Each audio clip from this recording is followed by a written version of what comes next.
talking to myself again. But it's the only way you're ever gonna learn. You look back and it's all in the past. I'm dwelling on the thoughts I cannot say to you. If I don't say the words, then maybe it's not. Right, go on. Okay, how hard have the last 12 months been? Very hard. I can only speak for myself, but it's been probably season horribilis, probably annus horribilis is what the Queen said, I think, and it's been a dramatic time in both Douglas and I know I can speak for Douglas on this one and his life as well. It's been hard, to say the least, but like all good Geordies, we came through it, and we're putting it all behind us now and just going forward. I look at it slightly differently. I mean, from starting in March, I think, up till March, it was a fucking great year. Barcelona here, Champions League, stuffed them. If I hadn't fucking eased off, I would have beat the buggers. Running reasonable in the league. I mean, if I hadn't lost Shearer early on, it would have been a totally different story. I think I've had a conversation in the past about the reason some of the players went. You know, never in the papers, you cannot comment about, you know, the fucking reasons and why some of them left afterwards. I think after March it all changed and it was a nightmare. Not so much in every respect, personally. The frustration was that me and Freddie could never comment, because every time I had a chance to comment, if we'd commented, it would have affected an important match. Yeah, I think I told you, there was the Cup semi-final. Yeah, I mean, the nightmare started on the Barnsley match. We couldn't comment because it would affect the team's performance in the Cup semi-final. We couldn't comment because it would affect the team's performance in the Cup final. We couldn't comment because they're always playing like a relegation 6-point at the end of the season. So we had to keep our gob shut. You know, we're sitting there, not able to tell our side of the story. We still can't for legal reasons. You know, Freddie's doing what Freddie's doing. But the worst part was reaching Wembley again and not being able to go. I mean, we had the tickets booked for the train and we had tickets for the stadium. And up till Friday night, I was going again. Freddie wasn't certain. I mean, I wanted to stick to the press. We weren't going to keep us away. But Freddie kept on saying, like, you know, we can't affect the team's performance on the day. You know, if we gone there, there would have been a media throng. There would have been all round with. And, you know, it would have just ruined the day for the fans and the team. So, it broke my heart not to go. I didn't think we deserved that, because I think whatever we're accused of, if somebody of the fans hear the real truth about it, they'll look at it in a different light. But everybody knows what newspapers are like, especially the tabloids. So, you know, it was a bad year, nightmare. Especially with all the bits and pieces that have gone on recently again as well. Okay. When did Kenny Dalglish resign? Because I think everyone's quite happy now that he did resign. And how long have you been looking at Ruud Gullit as a replacement? Ready? Well, for legal reasons, once again, we can't say too much, but we did issue a statement you have to check the date on this, Steve, I'm not sure. We did issue a statement. Tuesday after the Charlton match. He resigned on the 18th, which is the Tuesday after the Charlton match. I said in the statement, and reaffirmed it on the 20th, on Thursday the 20th, as it says in the statement. But for legal reasons, we can't comment further on it. Had you been looking at Gullit though? No. No? No. Certainly not? No. Okay. Definitely not.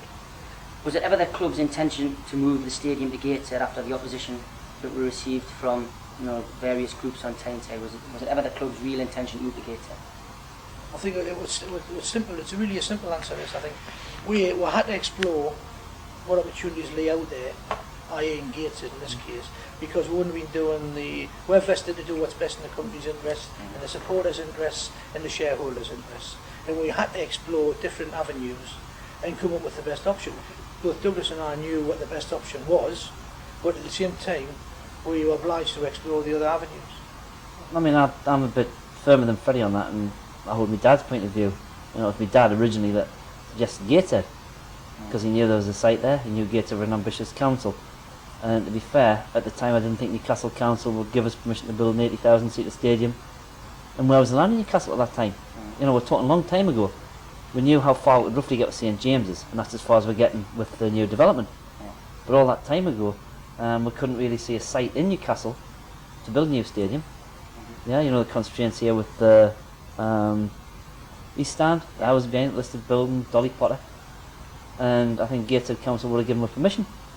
And I was telling Steve earlier, I mean, like, we all look at it, if it had come to a straight choice, I think would have given the fans the choice and a vote. But we knew that, like I said earlier, we could probably build an 80,000 seater stadium in Gateshead. These aren't the real figures, right? They're just as an example. But let's say 50 million. And in Newcastle it would probably cost 100 million. And we would have said to the fans, this is a choice. Same ground, Gateshead, 50 million, Newcastle, 100 million, right? Do you want us to build Newcastle, where it's always been, Gateshead, where it has been, and you want us to spend the extra money on players? I think the fans would have trusted us to spend the money on players. If it had ever come down to that, it never did because of the politics all around the area. You know, and we've eventually ended up with what we've got, which is a good solution. It's not the solution I eventually wanted, but it's all we achieve, given the circumstances.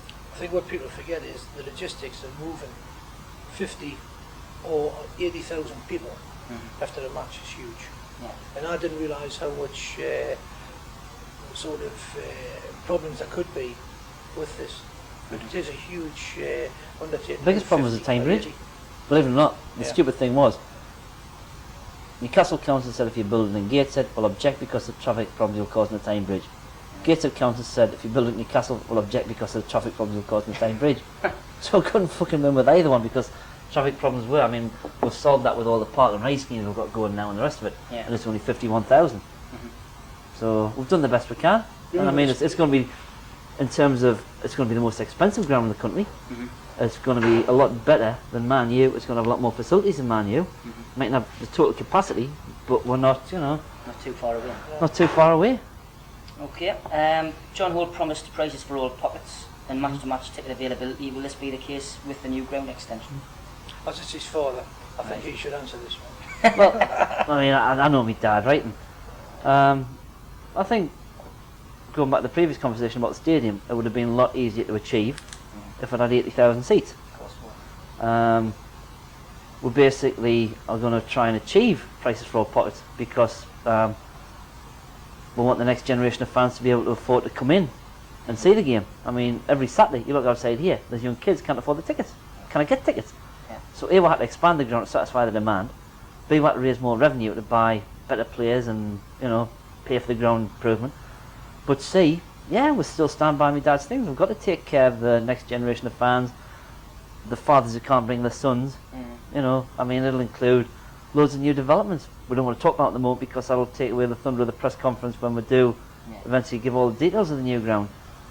But it would have been a lot easier for an 80,000 seater. I think it's fair to say that there will be a good number of seats available on a match-by-match basis, and that isn't available now. Yeah, because that's a big sticking point with a lot of fans. We get a lot of people requesting they can't afford a season ticket, they can't afford this, they can't It's a afford fair that. point. If they could buy a ticket on a day, I know it's going to cause, you know, a major headache for yourselves and the people who work in the ticket office, purely because, you know, you're going to have maybe 20,000 people clamouring for maybe 5,000 tickets, say, just for, you know, just a number off the top of my head, and that will be logistically and everything. That's going to be a nightmare. Yeah, but I mean, it's of no real concern to your fans. But I mean, I've read all the fanzines from the day we got involved in the club, and I remember the old stories about ticket allocation, away matches, FA Cup matches. Okay, but it's not as much of a problem as it was before because we've now got the computers right. We now know which fans have been to which matches. Yeah, we now know who, like, it's not, I don't call it lightly, I just call it which fans have been where. Now we allocate the tickets, and I think the ticket office can actually cope. And it was something I was talking to you earlier about before Freddie came in. You know, if you look at it, we can sort of, what's the way I was going to say it? What were we talking about before there? Lost the track of the thought of the damn thing. Tickets for everybody. That was availability grounded. Aye, we want to try and, if possible, and we think with when these two bits are built, we can probably try and create a singer section, a bigger family section. Yeah, so with this redevelopment, it gives us a chance to actually move fans about in the ground if they want to be moved. And that's something we can use the fanzines and the local press to actually find out if the fans do want to move, if it's technically possible. It should be. So we'll be looking at that. Will you promise me you'll go in the singing section? Is there a swearing section? Certainly a singing section. Okay, clubs involved in any Euro Super League, we've been told anyway, will be banned from all domestic competition. And now, today we've heard that any player which happens to sign up this Euro League will probably be banned from all international football. So, do you think, that it's, I mean, obviously to me teams now it's going to be inevitable that this is going to come about. And having been involved in preliminary talks, do you still think it's a good idea?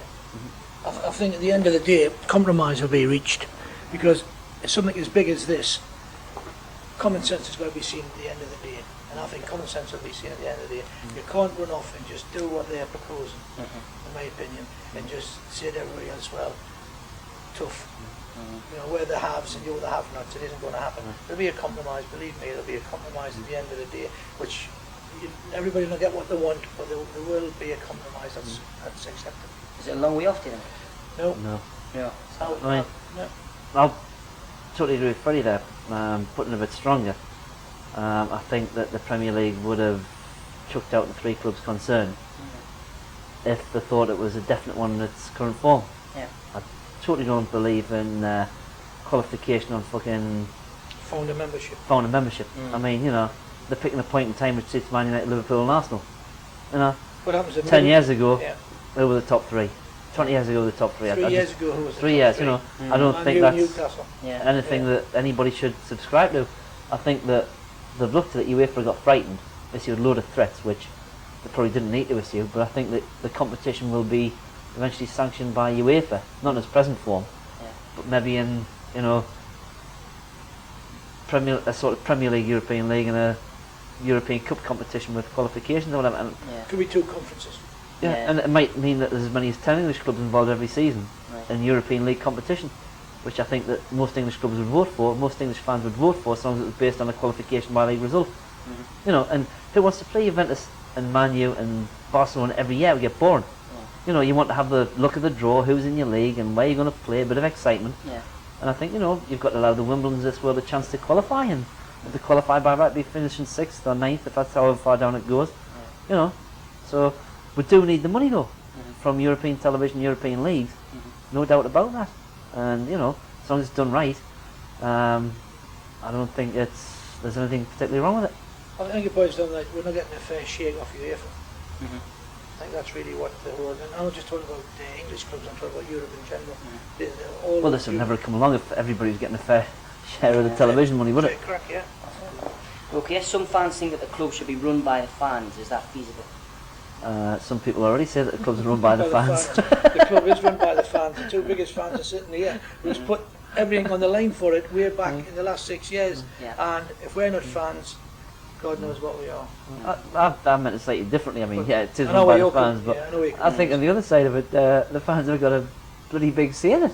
I mean, we do read the letters columns, we do read the fanzines, we do speak them all. I was in the strawberry before the Liverpool match. So you're talking to people who sit next to me, actually. Well, I mean, I give as good as I get. I'll listen to their point of view, and they've got to listen to my point of view. But I mean, you've got to understand, we're not a commercial stuff here. We're a business and we're in competition with Liverpool, Man U, Everton, Arsenal, everybody, right? We cannot see everything through the press, and the press do actually, if they've got any stories to print that's the truth, they'll make something up because they've got to fill the back page. And, you know, we've just got to keep on getting over the people that when we do say something, it is the truth. And that, you know, they maybe haven't heard the club's point of view, but there's a reason behind it. They've maybe heard what the press have made up on the day. Because there's nothing else to print, or because that's what they want to print. I mean, when you got to look at the Dalglish saga, you know, look at certain sections of the press, certain sections love them, certain sections hate them, and they print their own personal views. I mean, if you look at if you take the media as a whole, a certain section of that media, the hypocrisy was 9 foot deep. Read Dalglish, with not all respect to Dalglish. The hypocrisy that when he left was absolutely unbelievable by certain sections of the press. That's it, to build people up and then knock them down. I mean, that's the way the press has always been, isn't it? I don't think they ever gave him a chance to build them up. No. Well, I mean, this put not going in the interview, but when I spoke to him, I thought, when we interviewed him, I thought he was suffering from mild paranoia. That was when he first took the club over, and I mean, having read all the papers and he's reading here, he certainly isn't. He certainly upset some people along the line anyway. What is the situation anyway regarding Newcastle United's television channel? Because obviously we've heard a lot about it, but, you know, nothing in great detail. What's the plans? We're certainly in negotiation with it, and it could possibly be on air, probably the wrong terminology, but it could be on the screens in 18 months' time. And this hasn't anything to do with Newcastle United digital pay-per-view. Yeah. Right, this is basically Newcastle United. Yeah, you understand that. Right? It's basically going down the way of the Manchester United. Yes. Fine. I'm saying we're not trying to fucking flog product everybody Steve, out what there. they call is NUTV, as opposed to MUTV. So that's what we're talking about, isn't it? Yeah. Okay, just clarify, because a lot of fans don't know about what's 18 going on. months. We think about 18 months should be up and running. It's a big investment. Yeah. But I mean, you know, there's a lot of fans can't get in the ground, can't get to training every day, Mm. and if they can actually see the team train and pick up skill tips from the players, and you know, That's lifestyle, isn't it? listen to interviews and you know, see what Shearer's doing, and you know, if he says I'm happy at this club, it stops all the speculation from the bloody press. Yeah. It's ideal channel really to come out. Yeah. It's a PR channel it is as well, isn't it? Yeah. I know you never talk about money. I've seen enough interviews, you know, with you, Fred, especially saying you're not prepared to say how much you've got to spend. But to put our minds at rest, can we still compete with the big boys? In as far as you know, Kevin went out and spent 15 million on Allen. You know, would we be able to do that tomorrow if the right player was available? Can I just say, I disagree with you on 2, well I argue with you on 2 points, I'll Right. fucking kick you in on 2 points. We are one of the big boys, right? Yep. Forget about can we compete with the big boys, we are one of the big boys. And secondly, if you look at the spend in the close season and the Kenny, Yeah. yeah, how much did Man U spend? 27 million, we weren't far behind 15 million. And then look at the rest, Wimbledon 0, Yeah. right? We were probably the second biggest spenders in the league. How much did Arsenal spend? Yeah. Okay. Yeah, Yes. I mean, you know, look at it. I think what you're saying is, I think the only people I don't think were the big boys sometimes is the Geordie press. We're recognised as the big boys, if you like, it's a term what we're using here. We're recognised as the big boys everywhere else. Newcastle's always mentioned in the same breath as Man U, Arsenal and Liverpool. Yeah. So as far as we're concerned, as Douglas says, we are the big boys. And I've never doubted that. I think it's just You know. the signing of Shearer was always going to make it hard.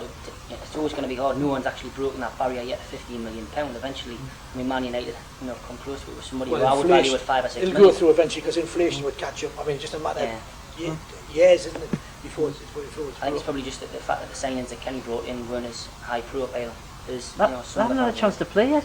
but like names wise, you know what I mean? When you look at some of the names that float around, that's Well, the I'll throw one back at you, Steve. thing. Okay. Nobody knew Ginola when he arrived, or very few people knew Ginola. Within 12 He was the months, cheapest buy at the time. Yeah. within Yeah. 12 months, everybody knew Ginola because he made his own stage on the Premier League. Yeah. Same could happen. I think the same thing is going to happen with Solano. Well, how many players we've got in the squad now from the World Cup? Oh. We've got a shock at how many. Well, actually, there was actually a thing in the paper the other day where actually everyone needs to be on international duty. It's 15. Yeah. More. 15, More. No, it's not. It's 15. I bet you it's more. Bet you it's more. 100 quid on that table. 100, I bet you it's more. We'll get Courtney into something like 22 or 24. To 15. That includes stupid people like the Ferris. No, I'm not talking We've lost 24 players. If you want to go, we're talking with players here, not really physios and really trainers. There's 22 or 24 gone away. There's as many as that. But no, in the current squad, look at the World Cup and count the internationals. Okay, I mean, people don't know Solana yet. Yeah. But I mean, look at who knew of Didi. I can never see It's a second name out, household name right? now, I suppose. Yeah, I mean, you know, who knew about him? He comes in, hits that shot. All of a sudden he's a hero, and now he's out for bloody 2 months. I mean, you know, that's football. But Solano, I think you'll find that they'll love Solano because he's like an old inside forward. Another Beardsley. I mean, I was at the reserve. I've been at both reserve games that Salon's played, and I've Well, been which impressed with them. which team in the Premier League gets a 9,000 reserves just because we're just introducing one player? Exactly. That sums it up. Exactly. Was launching as a PLC a good thing? Yes. And no. I mean, plain and simple. Club got too big for me and Freddie to fund ourselves. You know, I mean, it's 42 million on the new ground and 15 million as players and more to spend. And banks look at us individually and say, well, we'll lend you that. They look at the PLC differently. With the amount of money we had to borrow, PLC was the only way forward. In terms of the stress it's putting us, and the profile it's raised us to. I mean, me and Freddie are generally pretty quiet. I don't do interviews, and Freddie very rarely does any. You know, we're not the same people as my dad, and we stay in the background. Yeah. And this PLC thing just raised us to a point which we didn't want to be. I don't think it's affected the team because the football club board's still the same. We have to report the PLC and, you know, get sanctioned for what we're planning to spend during the year. Yeah. That was no different from us sitting down and speaking to the bank. You know, I mean, I think it's important people realise what the actual structure is. It's simple, and if people bear this in mind, the PLC are the governors of the business. They're the holding company. The football club, which Douglas and I are on, and Fletcher, are the managers of the business. Yeah. So we really have got the governors, who are the governorship, the governance is the PLC, the holding company will give us guidelines, and they expect us to keep to them guidelines. Now, when the day-to-day management is purely down to the football club limited, and the day-to-day management. But yeah, I mean, it would be wrong not to say that we haven't got strict guidelines to and we're working hand in hand with the PLC because they want the same thing as us at the end of the day. Success, and the only way they can get success is on the field, you know that. I mean, you know, people say we took risks when we're the family business we were before. You know, I only owned, I don't know what percentage I used to own. 80 odd anyway, whatever. We bought Shearer world record price. Now, it was a risk, but it was a business decision. Yeah? We thought it would bring us better success in the park. Yeah? And great rewards from television and European qualification and the rest of it. Yeah. So it's business. And it's no different in the PLC. It's business. And the players will look at. You've got Man U's PLC and they've spent fortunes this season. So just because you become a PLC doesn't mean to say you can't spend 27.8 million.